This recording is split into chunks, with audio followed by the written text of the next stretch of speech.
ചിന്നു നമ്മുടെ കൂടെ വരാത്തതിന്റെ കാരണം അവൾ കൊണ്ടുവന്ന് വളർത്തുന്ന ആ കുഞ്ഞാ. അതുള്ളത് കൊണ്ടാ അവൾ കാലുമാറിയേ.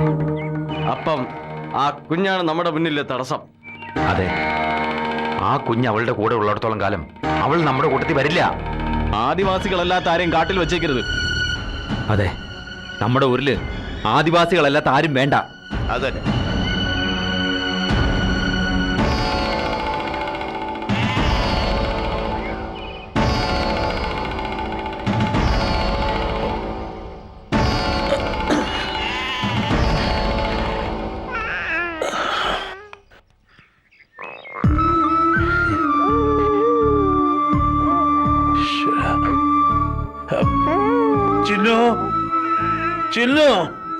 എന്താ പാപ്പ? നീ ഇതെവിടെ പോയി കിടക്കുക? അതുകൊള്ളാം, അപ്പാപ്പനല്ലേ എങ്ങാണ്ട് പോയത്? എന്താ അപ്പാപ്പ വല്ലാണ്ടിരിക്കുന്നേ? അപ്പാപ്പന് ഇത് എന്തു പറ്റി? ഒറ്റയ്ക്ക് എവിടെ പോയിട്ടാ വന്നത്? ഞാൻ എവിടെയും പോയില്ല. അപ്പാപ്പന് എന്താ സുഖമില്ലേ? പനിയുണ്ടോ? ഇല്ലല്ലോ. എന്തൊരു വെപ്രാളം, പറ പാപ്പ.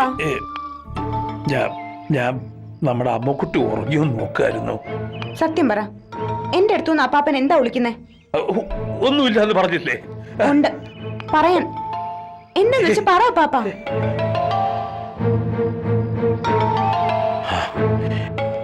ഞാന് മുത്തിയമ്മക്കാവിലേക്ക് പോകുന്ന വഴിക്ക് കരുമനും കൂട്ടരും ഒളിച്ചിരുന്ന് സംസാരിക്കുന്നത് കേട്ടു.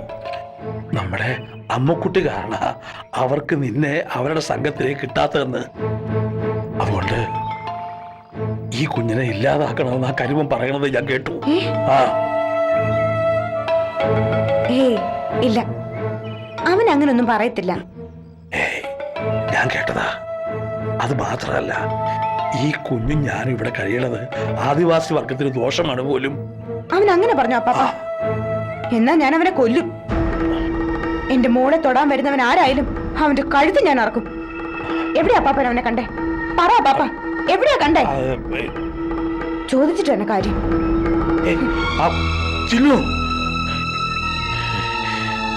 നീ ബുദ്ധിമോശം കാണിക്കണ്ട. നീ ഇപ്പോ അവരുടെ കൂട്ടത്തിൽ നിന്ന് വിട്ടുപോയെന്ന് തന്നെയാ അവരുടെ കണക്കൂട്ടല്. അതുകൊണ്ട് നിന്നോടും പകയാ അവർക്ക്. ഒന്നും വേണ്ട, ഞാൻ അമ്മൂനെയും കൊണ്ട് എങ്ങോട്ടെങ്കിലും പൊക്കോളാം. അപ്പാപ്പൻ എങ്ങോട്ടും പോകുന്നില്ല. ആ കാട്ടുമാക്കാനെ പേടിച്ചോടാൻ ചിനി ചത്തിട്ടൊന്നുമില്ലല്ലോ.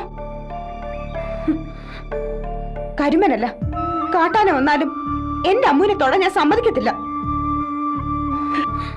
ചിന്നു, അമ്മുവിന്റെ ജീവൻ രക്ഷിക്കാൻ വേണ്ടിയാ അവളെ ഈ കാട്ടിലേക്ക് കൊണ്ടുവന്നത്. കുഞ്ഞിന് വല്ലതും പറ്റിയാ പിന്നെ ഈ അപ്പാപ്പൻ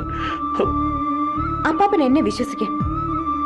നമ്മുടെ അമ്മക്കുട്ടിക്ക് കാവലായിട്ട് ഞാനുണ്ട്.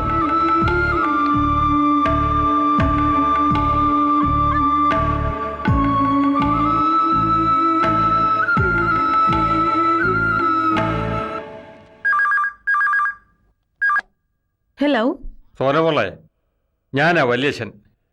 നീയേ എനിക്കെതിരെ പോലീസിൽ പരാതി കൊടുത്തോ? പരാതിയോ? അതെ, ഞാൻ നിനക്ക് മയക്കുമരുന്ന് തന്ന് ബോധം കെടുത്തി 5 മാസം ആശുപത്രി കിടത്തിയെന്നും പറഞ്ഞ് പോലീസ് എന്നെ അറസ്റ്റ് ചെയ്യാൻ വന്നു. ആണോ? എന്തായാലും ഞാൻ പരാതിയൊന്നും കൊടുത്തിട്ടില്ല. വല്യച്ഛൻ ചെയ്ത തെറ്റിന് ശിക്ഷ വാങ്ങി തന്നോണ്ട് എനിക്ക് നഷ്ടപ്പെട്ടതൊക്കെ തിരിച്ചു കിട്ടോ? വല്യച്ഛനുള്ള ശിക്ഷ ഈശ്വരൻ തന്നോളും. പക്ഷേ ഇക്കാര്യം ഞാൻ സെലീനയോട് പറഞ്ഞിരുന്നു. വേറൊന്നും എനിക്കറിയില്ല വല്യച്ഛ. ഹലോ,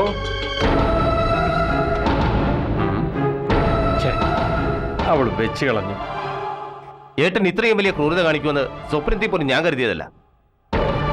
അതെ അർജുന, നീ വിചാരിക്കും പോലല്ല കാര്യങ്ങള്. സോനയ്ക്ക് ഞാൻ മരുന്ന് മാറിക്കൊടുത്തു പോയതാ. മതി, ഏട്ടൻ ഇനി ഒന്നും പറയണ്ട. ഇതിനുള്ള ശിക്ഷ ഏട്ടൻ അനുഭവിച്ചേ പറ്റൂ. അർജുന, നീ കൂടെ എന്നെ തടഞ്ഞ ഞാൻ വിഷം കഴിച്ച് ചാകേണ്ടി വരും. സ്വന്തം കൂടപ്പുറപ്പിന്റെ മകളോട് ക്രൂരത കാണിച്ചിട്ട് കുഴപ്പം വന്നപ്പോ സഹായിക്കാൻ വേണ്ടി ഏട്ടൻ എന്നെ വിളിച്ചു വരുത്തിയ ശരിയായില്ല. ഞാൻ പോവാ. അർജുന, നിന്റെ ചേട്ടനെ ഈ ആപത്തിൽ നിന്ന് നിനക്കല്ലാതെ വേറെ ആർക്കും രക്ഷപ്പെടുത്താൻ പറ്റില്ല. നീ അല്ലാതെ മറ്റൊരാശ്രയം ഞങ്ങൾക്ക് ഇല്ല അർജുന. ഏട്ടത്തെ വിചാരിക്കുന്നത് പോലെ നിസ്സാര കാര്യമല്ല ഇത്. ഇതിപ്പോ പഴയ കാലമല്ല. ഒരു പെൺകുട്ടിയെ മയക്കുമരുന്ന് കൊടുത്ത് ബോധം കെടുത്തിയ സംഭവമാ. പോലീസിന് കേസ് എങ്ങനെ വേണമെങ്കിലും വളച്ചൊടിക്കാം. പല വകുപ്പുകളിൽ ചാർജ് ചെയ്യാനും പറ്റും. അത് തന്നെയാ എൻ്റെ പേടി.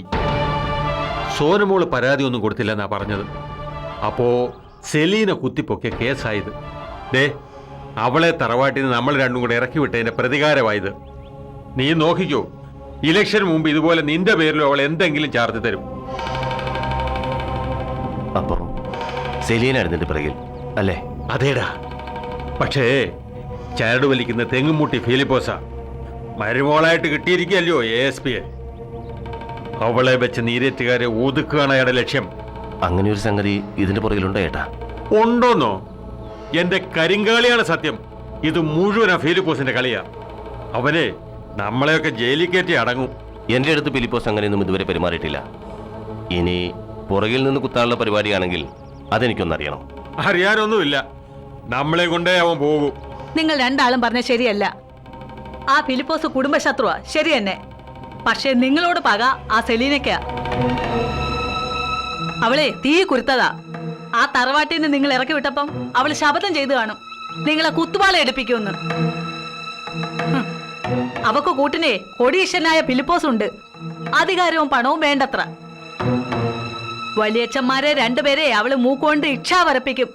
നോക്കിക്കോ.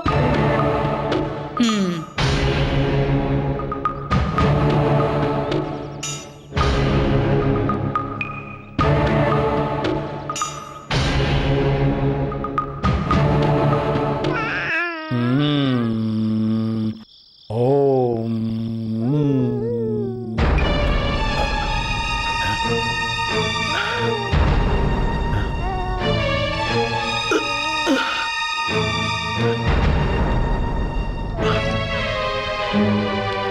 ആരാ അത്? ആരാ? ആരാ അത്? എന്താ പാപ്പ? അല്ല, പുറത്താരോ വന്ന പോലെ. ഓ, വല്ല പെരിച്ചാഴി ഓടിയതായിരിക്കും അപ്പാപ്പ.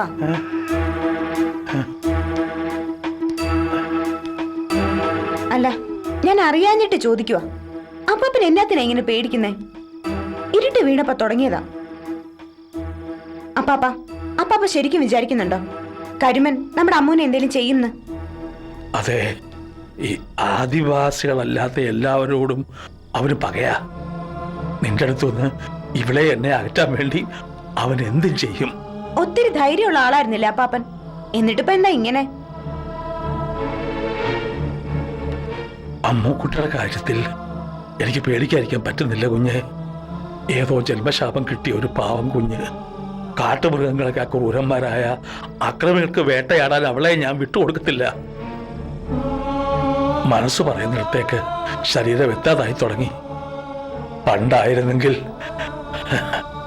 അപ്പാപ്പന്റെ ശക്തിയൊക്കെ പോയി മോളെ. ഞാനില്ലേ അപ്പാപ്പന്റെ ബലമായിട്ട്? കൊല്ലാനും മടിക്കാത്തവരാ ആ കരുമനും ചൂരനും ഒക്കെ. ചോര തെറിക്കുമ്പം സന്തോഷിക്കുന്ന വർഗം. കുഞ്ഞിനെ മാത്രമല്ല, ചിലപ്പോ എന്നെയും കൊല്ലും അവര്. പണമുള്ളവരോടൊക്കെ പകയാ അവർക്ക്. ഞാനിപ്പോഴും മുതലാളിയാണെന്ന അവരുടെ വിചാരം. ഈ പെരയിൽ വന്ന് ഒരുത്തനും ഗുണ്ടായസം കാണിക്കത്തില്ല അപ്പാപ്പ. ആ, നേരെ ഒരുപാടായി. ഞാൻ കഞ്ഞി വിളമ്പാ. അപ്പാപ്പൻ വാ. ആ, നീ കഞ്ഞി ഇങ്ങോട്ടെടുത്താ മതി. ഞാൻ ഇവിടെ ഇരുന്ന് കഴിച്ചോളാം. ചെല്ലേ.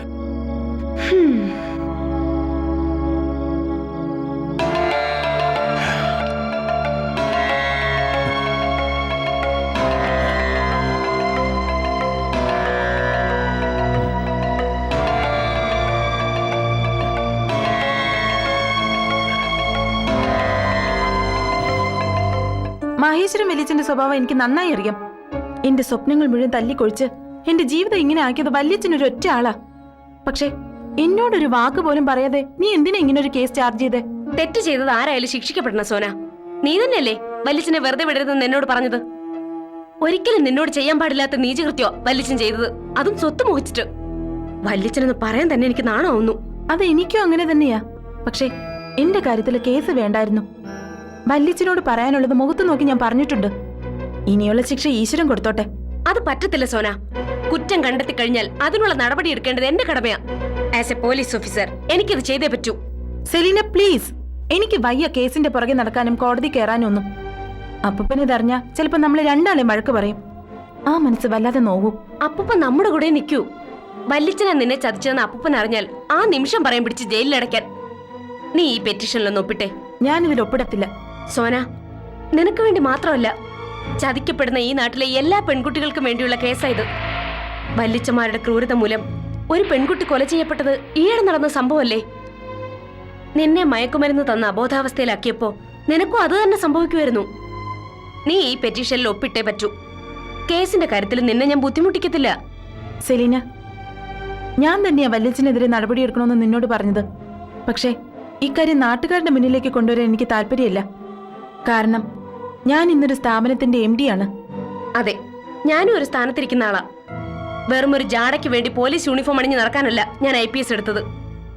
പീഡനമേൽക്കേണ്ടി വരുന്ന നിരപരാധികളായ എല്ലാ പെൺകുട്ടികൾക്കും വേണ്ടിയുള്ള പോരാട്ടമാണിത്.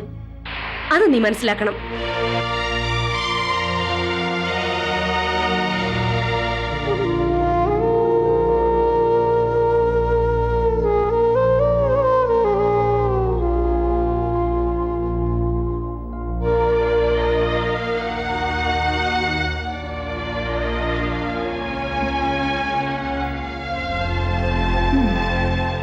അയ്യോ, ചൂട് പിന്നെയും കൂടിയല്ലോ. ആ ജോയിച്ചേട്ടൻ മരുന്ന് വാങ്ങാൻ പോയിട്ട് നേരെ എത്രയായി? ഞാൻ ഗുളിക എടുക്കട്ടെ? സാമിയുടെ കയ്യിൽ കാണും. വേണ്ട, എനിക്ക് ഇംഗ്ലീഷ് മരുന്ന് കഴിച്ച ശീലമില്ല. ജോയിച്ചായനതറിയാം. പണ്ടും ജോയിച്ചായൻ തന്നെയാ എനിക്ക് കഷായവും അരിഷ്ടവും ഒക്കെ വാങ്ങിത്തരാറുള്ളത്. ആ, അതൊരു കാലം. സോഫി, ആ കാലമൊക്കെ ഓർക്കാറുണ്ടോ ഇപ്പോഴും? പിന്നില്ലേ, എനിക്കതൊന്നും മറക്കാൻ പറ്റില്ല.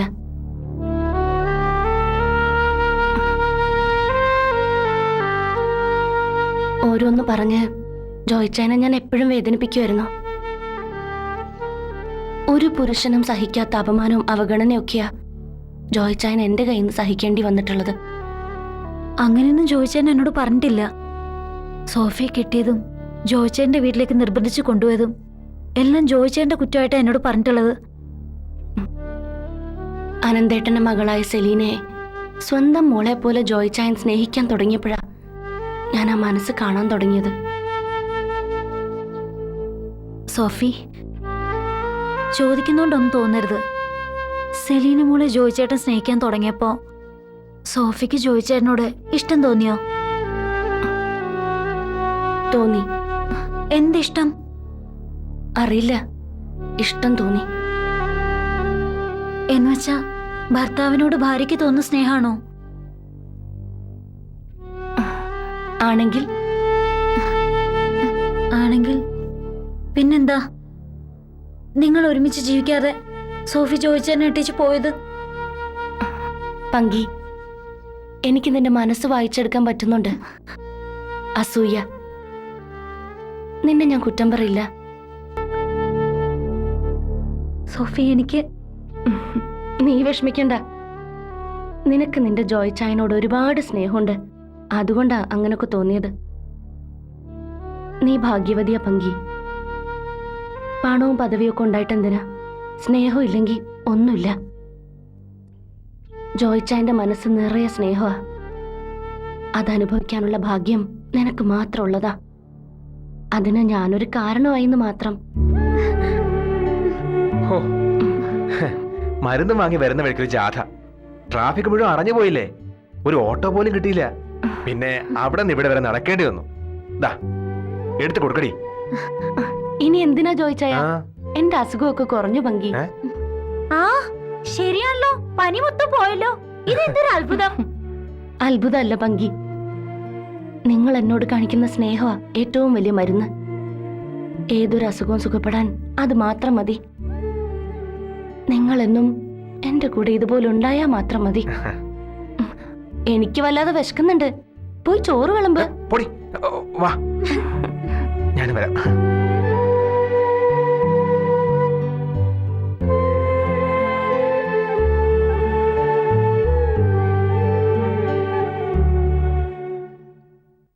എന്നാലും എനിക്കിത് അങ്ങോട്ട് വിശ്വസിക്കാനേ പറ്റുന്നില്ല. എന്നാ കൊടും ചതിയാ. എന്നതാടി ഇതിലിത്ര അവിശ്വസിക്കാൻ? സ്വന്തം തള്ളയും തന്തയും കൊന്നു കെട്ടിത്തൂക്കുന്ന നാട്ടിൽ മഹേശ്വരൻ അയാളുടെ അനിയന്റെ മോളെ മയക്കിക്കിടത്തിയത് ഇത്ര വലിയ വാർത്തയാണോ? അല്ല, 2 മാസം മുമ്പല്ലയോ സ്വന്തം ചേട്ടന്റെ മോളെ കൊന്ന കുറ്റത്തിന് ഒരുത്തനെ കോടതി ജീവപര്യന്തത്തിന് ശിക്ഷിച്ചത്? അതെങ്ങനെയാ? നീ പത്രം വായിക്കത്തില്ലല്ലോ. ഓ, ഹാ. എന്നാലും ആ മഹേശ്വരൻ പിള്ള ഇങ്ങനെ കാട്ടിക്കൂട്ടുന്ന ആളാണെന്ന് കണ്ടാ തോന്നുവോ? എന്താ തോന്നാത്തേ? നീരേറ്റുകാരല്ലയോ? കൊല്ലും കൊലയും അവരുടെ പാരമ്പര്യമാ. കേട്ടോ മോളെ, എന്നതായാലും മഹേശ്വരന്റെ പേര് കേസെടുത്തത് വളരെ നന്നായി. നീരേറ്റുകാരുടെ കാര്യത്തിൽ മുഖം നോക്കാതെ തന്നെ വേണം നടപടിയെടുക്കാൻ. നിന്നെ രാഖിരാമനോ ആട്ടിയിറക്കിയതല്ലയോ ഓമാര്? എന്നാലും മോൾ ഇങ്ങനെയൊക്കെ ചെയ്യുമ്പോ വല്യച്ഛന്മാർക്ക് ദേഷ്യം ആകത്തില്ലയോ? രക്ഷിക്കേണ്ട ആള് തന്നെയാ സോനയോട് നീചമായ ക്രൂരത കാട്ടിയത്. ഇത് നിയമത്തിന് മുന്നിൽ കൊണ്ടുവരാതിരിക്കാൻ ഒക്കത്തില്ല അമ്മച്ചി. ഇവക്ക് വിവരമില്ല മോളെ. ഓ, നീ ആ മഹേശ്വരന് പരമാവധി ശിക്ഷ വാങ്ങിച്ചു കൊടുക്കണം. നിന്റെ അച്ഛൻ മരിച്ചപ്പോഴ് അയാള് ചില്ലറ കാശൊന്നും അല്ല തട്ടിയെടുത്തിരിക്കുന്നേ. അത് നിനക്കും കൂടി അവകാശപ്പെട്ട കാശ്. അപ്പച്ചൻ എന്നാത്തിനാ ചുമ്മാ വല്ലവരുടെ കാര്യത്തിൽ ഇങ്ങനെ ആവേശം കാണിക്കുന്നേ? ഡാ, ആ മഹേശൻ അല്ലേ സെലീന മോളെയും സോഫിയയും കാലണ കൊടുക്കാതെ തറവാട്ടിൽ നിന്ന് അടിച്ചിറക്കിയത്? സ്ഥലം കിട്ടുമ്പോ തിരിച്ചടിക്കണം. അതാ ലോക നിയമം. അതെങ്ങനെയാ? നീ ഈ തള്ളയുടെ മോനല്ലയോ? ഞങ്ങളെ അവിടെ നിന്ന് ഇറക്കി വിട്ടൊന്നുമല്ല, ഞങ്ങൾ ഇറങ്ങിപ്പോന്നതാ. അതും ഇതും ദയവായിട്ട് കൂട്ടിക്കൊഴിക്കണ്ട. ദേ, ഇതാ ഇപ്പോഴത്തെ പിള്ളേരുടെ ഒരു കുഴപ്പം. ആദർശം, ഓലക്കയുടെ മൂട്, അത് അങ്ങോട്ടെടുത്ത് മാറ്റി വെക്കേ. അതാ നല്ലത്. ദേ, അന്നത്തിന്റെ മുന്നേ ഇരുന്ന് ഇങ്ങനൊന്നും വിസ്തരിക്കണ്ട. കർത്താവ് തമ്പുരാൻ ഇതൊന്നും പൊറുക്കുകയല്ല. അപ്പച്ചന്റെ ആദർശം വെച്ച് ജീവിച്ചിരുന്നെങ്കിൽ ഞാൻ പണ്ടേ ജയിലിലായനെ. പണ്ട് എപ്പോഴോ കഴിഞ്ഞ കാര്യം നീ ചുമ്മാ ഇപ്പൊ കുത്തിപ്പോക്കണ്ടായിരുന്നു.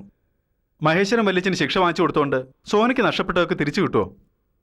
ബോബൻ എന്തായി പറയുന്നേ? കൊല്ലപ്പെട്ടയാളെ തിരിച്ചു വരത്തില്ലെന്ന് കരുതി കൊലയാളി ആരെങ്കിലും ചുമ്മാ വിടുവോ? അല്ലെങ്കിലും ഇതൊന്നും പറഞ്ഞ ബോബന് മനസ്സിലാവത്തില്ല. ദേ, ആ പറഞ്ഞത് ശരി. അതെന്നാ എനിക്ക് മനസ്സിലാവാത്ത? പറ സെലീന, എനിക്കിതൊന്നും മനസ്സിലാവത്തില്ലെന്ന് നീ എന്നാ അർത്ഥത്തിലാ പറഞ്ഞേ?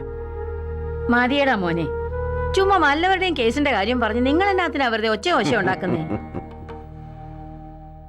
നീ എന്നാത്തിനാടാ അവളോട് കൊമ്പ് കോർക്കുന്നേ? മണ്ടത്തരം വിളമ്പിയതും പോരാ, പിന്നെ കിടന്ന് കുരയ്ക്കുകയും ചെയ്യുന്നോ? ഇത്രയും വലിയ വിവരദോഷി എങ്ങനാടി നിന്റെ വയറ്റി വന്ന് പറഞ്ഞേ?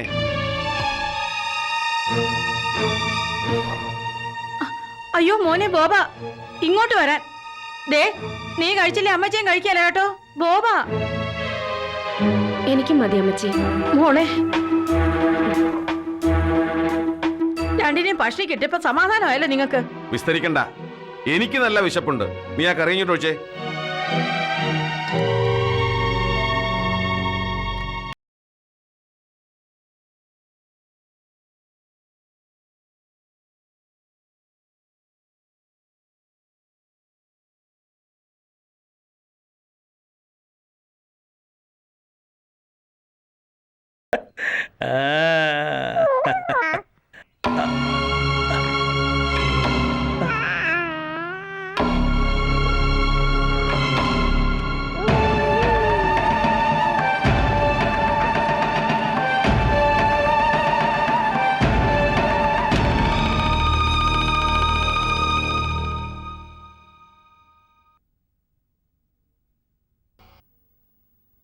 മകരം മഞ്ഞു ചൊരിഞ്ഞിട്ടും മനസ്സിൽ